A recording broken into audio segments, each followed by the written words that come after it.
Guys, welcome once again to IDAC TV. It's your boy Young Star and this is News in Style. On today's episode, we are going to talk about a very sad story.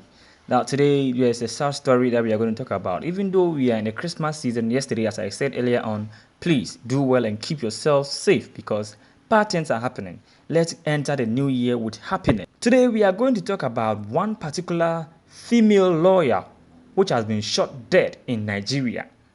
Yes. Now, on the 25th of December, which happens to be the very Christmas day, there was this incident that happened in Nigeria. A female lawyer was shot dead in Nigeria. Now, let's get straight into the story. An article posted on The Punch explained vividly how the whole incident happened.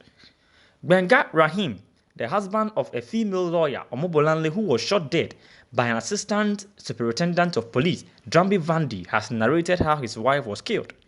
Benga spoke on Monday when sympathizers visited his house in the Ajah area of Lagos State. Punch Metro had exclusively reported that Omobolanle was coming from an eatery with some family members on Christmas Day and had tried to make a U-turn under the Ajah Bridge when the cop shot at her vehicle. The 41-year-old woman was rushed to a hospital where she was confirmed dead. Our correspondents gathered that the woman, who had a child, was 7 months pregnant when tragedy struck. Vandi, who was attached to the Ajawe police station, Ajah, Lagos State, was said to have spent 33 years in the police force. One of our correspondents obtained a voice recording from one of the lawyers who visited the deceased's family. The victim's husband, Banga, said, "My wife, nieces, nephews, and cousins who had come for the holiday all went to church. On our way back, my wife said since it was Christmas Day, we should take everyone out. So we went to a supermarket at Abraham Adesanya, then to Domino's Pizza. After that, we headed towards Ajah to do a U-turn to come back to Abraham Adesanya. When we took the U-turn, we saw policemen stopping some vehicles. As we approached them, they said we should stop, and in the process, we heard a loud sound on my wife's side window. All of a sudden, I saw blood gushing out of her chest. I immediately ran out.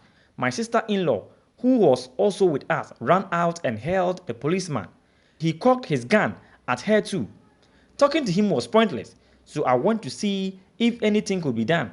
I saw my wife gasping for breath, and by that time, my sister-in-law had brought the policeman into the car and pushing him into the front seat. We drove to a hospital, but they said they couldn't do anything about it. We eventually took her to Ganvale Hospital, where she was confirmed dead. The policeman took her body and put it in the truck. They wanted me to follow them, but I said I needed to go and settle my children. Punch Metro gathered that Bolanle, a graduate of the Olabisi Onabanjo University, recently moved from litigation practice to property law. She was the chief executive officer of Croston Home and co-founder City Building, a real estate and property development company. The deceased worshiped with the Redeemed Christian Church of God, Olive Tree Parish, Banana Island, Ikoyi, Lagos, where she was functioning as a Sunday school teacher. The Inspector General of Police, Osman Baba, in a statement on Monday by the force spokesperson, CSP Olumiyiwa Adijobi, ordered speedy prosecution of all the policemen involved in her killing. Adijobi said the IGP, who described the incident as unfortunate and said, has ordered speedy investigation and prosecution of officers responsible for the ugly and unprofessional act, which doesn't portray the Nigerian police standard operating procedure and core values. The Lagos State Police Public Relations Officer Benjamin Handeyin said the police would carry out a reappraisal of its rules of engagement in a bid to put an end to such avoidable incident. Latest information reaching us is that the policeman who was involved in this act has been arrested and assisting further investigation. See you on the next one and thank you for watching.